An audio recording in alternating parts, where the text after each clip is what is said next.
potential difference, which is a new term according to your previous knowledge. So what is the potential difference? I have a slant object like this. If I drop a rolling object here, it will go down like this. It won't stop anywhere. Straightly go to the ground. If I drop here also, it will directly go to the ground. Don't stop at the middle. It will directly go to the ground. It is because of gravitational force. The gravitational force is pulling the object which is on the top, which is unstable, and the object is coming towards the ground. So here the gravitational force, the earth is doing some work to bring the object from one position to other position. In earlier classes like work energy power in 9th class, we studied about potential energy. The potential energy of an object at the ground is less than a potential energy of the object at some height. So the potential energy PE is equal to mgh. It depends upon the height. The energy depends upon the height of the object that lies. If you increase the height, you are increasing the potential energy.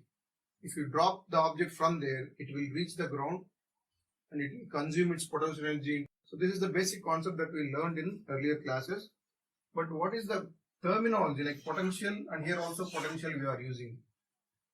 Both are conceptually same.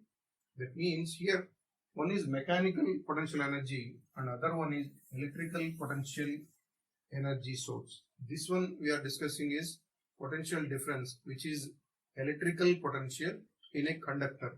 So we have a conductor and charges are there which are moving randomly. If you connect to a battery and if you switch on the key, the charges will move from one end to other end of this conductor. So battery is doing some work to bring the charges from here to here. The potential difference definition itself, the work done to bring the charge in a conductor from one end of the conductor to the other end of the conductor, which is called as potential difference of this conductor. Potential difference. I am bringing a bucket from here to here. So for that I am consuming 10 joules. I am bringing a bucket of water from here to here. So for that I am consuming 20 joules energy. So to bring the bucket from here to here, from this end to this end, that is 10 joules. That is mechanical energy I am talking about. But here electricity scenario, the work done to bring a charge from one end of the conductor to the other end of the conductor is called the potential difference of the conductor. It is a property of the conductor where it can allow the charge from one end to other end at some potential. To measure this potential difference, we will use the units volts. Like to measure the length, we will use meters as unit. So here also volts is the unit of potential difference. And the expression for potential difference V is equal to the work done on the charge to bring the charge from one end of the conductor to the other end. Work unit is joules and the charge unit is coulomb. So the unit of potential difference is joule per coulomb or volts. The representation of volts is V. This is V, that is V, but here it is physical quantity expression. This is unit expression. The SI unit of potential difference is volt and it can also be expressed as joule per coulomb. This is the measuring method for a potential difference in a conductor. So this is the general mechanism that is happening in the conductor. But who is driving this force, or who is exactly doing the work to pull the charge from one end of the conductor to the other end? Yes, exactly, it is battery. Battery is doing the work to bring the charge from negative to positive end of the battery. Between that one, you are considering a conductor and you are measuring the potential difference of the conductor, that is V. But exact work done by the battery. So for this battery, we will measure a physical quantity to represent the strength of this battery, that is EMF, electromotive force. EMF, electromotive force. The name itself tells that the force which creates a motion in the electrons. Electromotive force. The force which creates motion in the electrons is called electromotive force, which is the other name of the strength of the battery. So basically, the potential difference and EMF are having same units, but it differs with the action. To explain the difference, we should know about the concept of the working of the battery. Generally, potential difference represented by V and EMF represented by E, but both are unitized with volts. But the consideration of each definition will differ the two terms.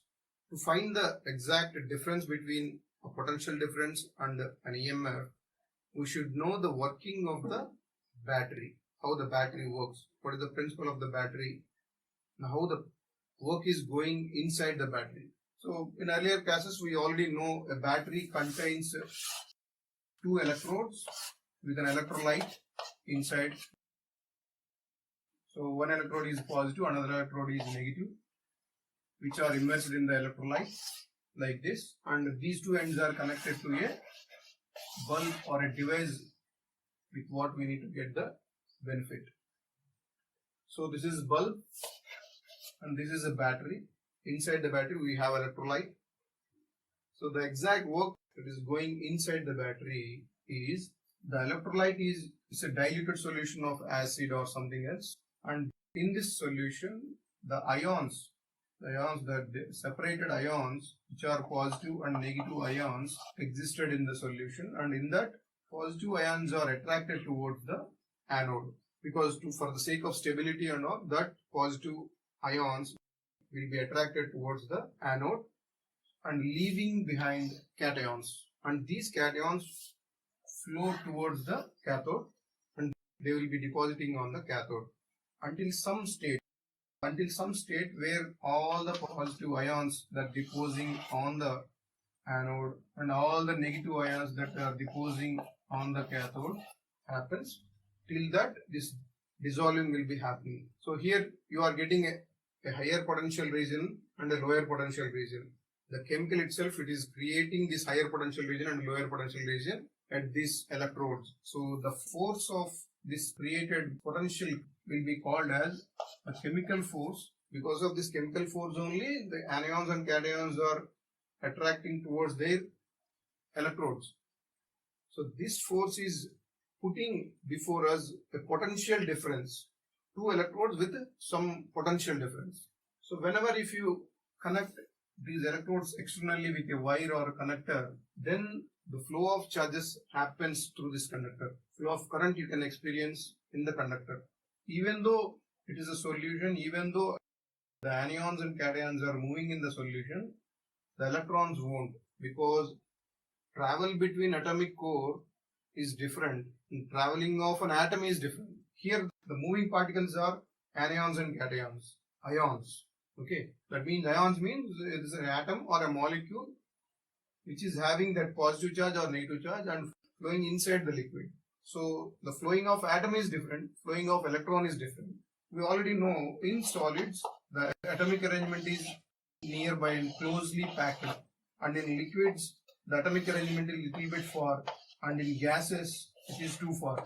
So an ion can move, but an electron, to move an electron from one atomic core to other atomic core is possible only in solids, not in liquids or gases. So the ions, cations, which are deposited at the cathode will give out electrons to this electrode, and that electrons will be flowing through this conductor. Instead of going inside the electrolyte, they will go through this electrode, because the connection is closed and this positive end needs the electrons, so it will pull. So that pulls the electrons through this conductor, and the electrons move through this copper wire, and there exists some current, and that current glows the bulb. Chemically you are experiencing some force. That force is producing two electrodes at different potentials, and that different potential electrodes, if you connect to a conductor, there exists some motion of free electrons through that conductor because of the previously existed potential difference in the battery. So the battery itself has some potential difference inside due to this chemical force, and this electrical field force is pulling the charges and creating some electrical force on the conductor, and it is pulling the electrons from one end to other end in the conductor. So this is the basic function that is going inside the battery. Due to the electrolyte, electrodes are charged and being separated with some potential difference. Those potential difference is useful for the conductor to transfer the charges when it is connected to the battery. So these two forces are different. This is electrical field due to these electrodes when connected to the conductor. And this force is due to this electrolyte which separates the ions towards the electrodes. So these two are the different forces that we can observe in this section, like in this battery. Now we will differentiate the potential difference and EMF. Though those two are measured with the unit volt, the difference exactly lies here. So here, this electrical force is doing some work to bring the charge from one end to other end, that is a distance L. This L is the length of the conductor. And here also, this chemical force is doing some work. Due to this chemical force, it is moving ions from one point to other point. This is the distance between the electrodes. This work is electrical force work and this work is chemical force work. So this is the thing. But according to the potential difference definition, we come to know that V is equal to work done on charge. So from this I can write like FEL by Q. But from this we can write EMF E is equal to W by Q. This Q is the charge on ions. This Q is charge of electrons. These two are different. This is due to the ions inside the battery. This charge is due to the electrons inside the conductor. This one is the potential difference and this one is the EMF, which is also represented as FCD by Q.